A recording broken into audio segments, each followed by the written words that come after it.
Happy morning मेरे प्यारे दोस्तों। आज है डे 282 और आज की टीचिंग में रोंडा बायन हमें कह रही हैं कि किसी देश में परिवर्तन एक व्यक्ति से शुरू होता है। हर देश अपनी सामूहिक आबादी की आंतरिक शांति या अशांति का प्रतिबिंब होता है। इसलिए जब एक व्यक्ति बदलता है तो वह बाकी आबादी को प्रभावित करता है। तो आपने ये तो सुना होगा कि अगर हमें संसार में कोई परिवर्तन लाना है तो सबसे पहले हमें वो परिवर्तन खुद में लाना है। अगर हम किसी को बदलना चाहते हैं तो सबसे पहले वो बदलाव हमें खुद में लाना होगा। अब मान लो कि कोई चाहता है कि उसको अपने देश में कोई क्रांति लानी है, कुछ बदलाव लाने हैं और वो देश के एक एक पर्सन को जाके पकड़े और उसे ज़बरदस्ती बिठा के अपनी बातें सुनाए, मनवाए और उसे वो करने को कहे जो वो चाहता है ना, चाहे वो सही भी क्यों ना हो। पर ऐसे तो कोई बदलाव नहीं आएगा ना। वो कितने लोगों को पकड़ पकड़ के सिखाएगा, बताएगा और कितने लोग उसकी बातों को फॉलो करेंगे, उसके हिसाब से काम करेंगे, उसके लिए वो बदलाव लाएंगे। इसलिए ये इम्पॉसिबल बात है। अगर आप इस चीज़ के पीछे भागोगे तो आप कोई परिवर्तन ला ही नहीं पाओगे। इसलिए कहा जाता है कि अगर आपको कोई परिवर्तन बाहर लाना है, संसार में लाना है, अपने देश में लाना है, तो सबसे पहले आपको वो परिवर्तन अपने भीतर लाना होगा। 2-3 दिन पहले की टीचिंग में ये बात हमने बहुत अच्छे से जान ली कि our outer world is the reflection of our inner world. अगर आप चाहते हो कि आपको बाहरी संसार में कोई परिवर्तन लाना है तो सबसे पहले आपको अपने भीतरी संसार में वो परिवर्तन लाना पड़ेगा। और जब आप ऐसा कर लेते हो तो ऑटोमेटिकली बाहर सब चेंज हो जाता है।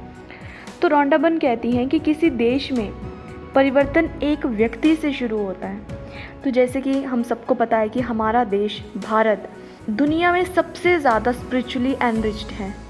सबसे ज़्यादा स्पिरिचुअल लोग यहाँ पे हैं, सबसे ज़्यादा स्पिरिचुअल इंटेलेक्चुअल स्क्रिप्चर्स हमारे यहाँ पे हैं। हमारे यहाँ पे इतने बड़े बड़े योगी हुए हैं, इतने बड़े बड़े महान व्यक्ति हुए हैं जिनकी वजह से हमारे देश को पूरे संसार में जाना जाता है। जैसे कि स्वामी विवेकानंद के बारे में हम सब जानते हैं। तो स्वामी विवेकानंद का जो अपना नेचर था, जो उनकी अपनी क्वालिटीज़ हैं, वो हमारे देश को रिप्रेजेंट करती है बाहर बाकी देशों में। वो ये बताती है कि हमारे देश के लोग कैसे हैं, हमारे देश के लोगों का नेचर कैसा होता है, उनका स्वभाव कैसा होता है, उनमें किस तरह के संस्कार होते हैं, हमारी इंटेलेक्चुअल विजडम कितनी है, हम कितने स्पिरिचुअली इंक्लाइंड हैं। वो सब एक व्यक्ति रिप्रेजेंट करता है। वो सब अब जैसे महात्मा गांधी हैं तो महात्मा गांधी को संसार में हर कोई जानता है और महात्मा गांधी का जहाँ नाम आएगा वहाँ पे भारत का नाम आएगा। और डायरेक्टली उनका जैसा नेचर था, डायरेक्टली इमेज कैसे जाएगी कि भारत में ऐसे लोग होते हैं, कि भारत ऐसे महान लोगों की भूमि है ना।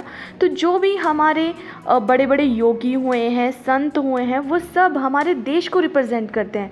वो ये रिप्रेजेंट करते हैं कि हमारे देश का ये जो आंतरिक माहौल है, हमारे देश में शांति है या अशांति है, हमारे देश के लोग कैसे हैं, हमारे देश में प्यार है, हमारे देश की क्वालिटीज़ कैसी हैं, हमारे देश में कितना प्यार है, शांति है ना। तो वो एक व्यक्ति रिप्रेजेंट कर रहा है। अब जैसे अगर करंट में बात की जाए, है ना, तो अब जैसे सद्गुरु हैं, बीके शिवानी जी हैं, गौर गोपाल दास जी हैं, अमोघ लीला प्रभु हैं, गौरंग दास हैं और भी बहुत सारे ऐसे योगी हैं, चाहे वो योगी हों, चाहे वो किसी भी फील्ड के हों। अब ये तो स्पिरिचुअल लीडर्स की बात। सेम पॉलिटिकल लीडर्स, जैसे कि हमारे honourable prime minister Narendra Modi. तो नरेंद्र मोदी एक अकेले ऐसे इंसान है जो भारत को रिप्रेजेंट कर रहे हैं। जब से वो हमारे देश के प्रधानमंत्री बने हैं, हमारा देश ग्लोबली बहुत ऊंचा चला गया है, बहुत ऊंचा हो गया है। हमारे देश की जो ग्लोबल इमेज थी वो बहुत ऊंची हो गई है।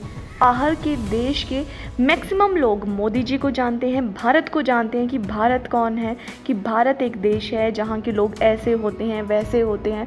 तो आप समझ रहे हो कि एक व्यक्ति जब खुद में बदलाव लाता है तो वो पूरे संसार में बदलाव आता है। अगर आप इसको कंट्री के साथ जोड़ोगे तो वो अपनी कंट्री को रिप्रेजेंट करेगा। वो ये रिप्रेजेंट करेगा कि मेरी कंट्री में ऐसे लोग हैं। हम सिर्फ एक को देखेंगे और उसके हिसाब से हम पूरी कंट्री का जजमेंट ले लेंगे। अब ये तो हुई अच्छी वाली बात। अब जैसे कि कुछ ऐसे देश हैं जहाँ पे पीस नहीं है, जहाँ पे अशांति बहुत है, प्यार नहीं है, नफ़रत है, जैसे कि पाकिस्तान हो गया, अफ़गानिस्तान हो गया, ये कुछ ऐसे मुस्लिम कंट्रीज़ जो हैं, है ना, जहाँ पे अशांति बहुत है। अब जैसे कि तालिबान है ना, वहाँ पे कितने सारे टेररिस्ट हैं, वो एक ही संप्रदाय को रिप्रेजेंट करते हैं, पर फिर भी उनमें बहुत अशांति है।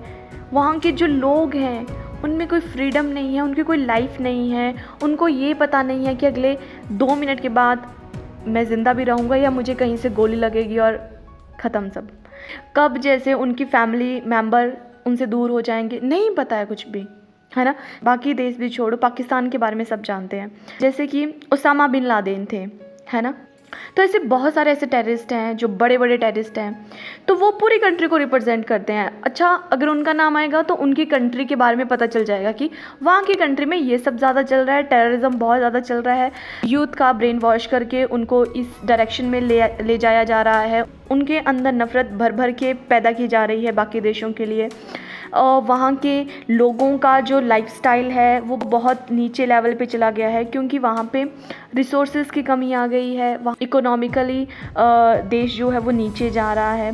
तो एक व्यक्ति अगर पॉजिटिवली अच्छी डायरेक्शन में काम करेगा तो उसके देश को वो अच्छे डायरेक्शन में लेके जाएगा, संसार में उसका नाम बहुत ही गर्व से लिया जाएगा। पर अगर एक व्यक्ति स्ट्रांगली कोई नेगेटिव इम्पैक्ट दुनिया में लाता है तो उसके देश को वैसे ही देखा जाएगा, उसके देश को वैसे ही जज किया जाएगा, उसके देश की जो इमेज होगी पूरे संसार में वो वैसे ही नेगेटिव होगी, है ना।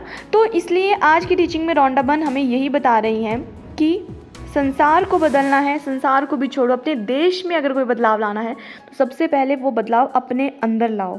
और एक बहुत अच्छी बात जो मैंने 2 दिन पहले पढ़ी कि हमें पावर, ठीक है, शक्ति का इस्तेमाल हम करते हैं जब हमें कुछ हार्मफुल, जब हमें कुछ नुकसान करना होता है। शक्ति मतलब बाहर वाली शक्ति, जैसे कि अगर मान लो आपको कहीं कुछ तहस नहस करना है तो आपको बहुत स्ट्रेंथ चाहिए, उसके लिए आपको दिमाग लगाना पड़ेगा, आपको कुछ वेपन्स चाहिए, आपके पास उतने ज़्यादा अमाउंट में मनी होना चाहिए, लोग होने चाहिए आपके पास, है ना, आपका मैन पावर ज़्यादा होना चाहिए। आप वैसी वाली पावर की बात कर रही हूँ मैं।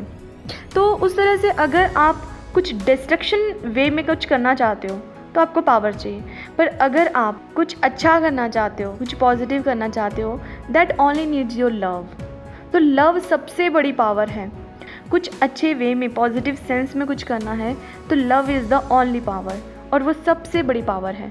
पर हाँ, अगर आपको कुछ हार्मफुल उसमें करना है then you need external power, किसी भी तरह से आप ले सकते हो।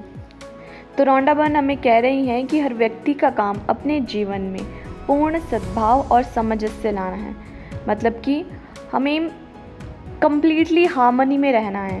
अगर हम ऐसा करते हैं फिर आप अपने देश और संसार के लिए सबसे बड़े मानवीय उपहार बन जाओगे, जैसे कि स्वामी विवेकानंद, सद्गुरु बीके शिवानी, परमहंस, है ना। आपने कैंची धाम वाले नीम करोली बाबा का नाम सुना होगा, वहाँ पे उनके पास दूर दूर से फॉरेनर्स बहुत ज़्यादा आते हैं, वहाँ पे बहुत बड़े बड़े मिलियनियर्स आते हैं, जैसे कि फेसबुक के फाउंडर मार्क जुकरबर्ग हो गए, इलॉन मस्क हो गए।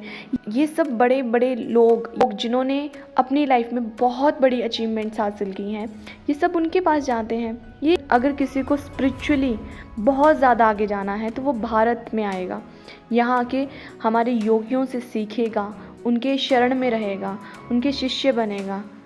तो हमारा भारत बहुत महान है। Be proud on your self that you are a भारतीय, यू आर एन इंडियन।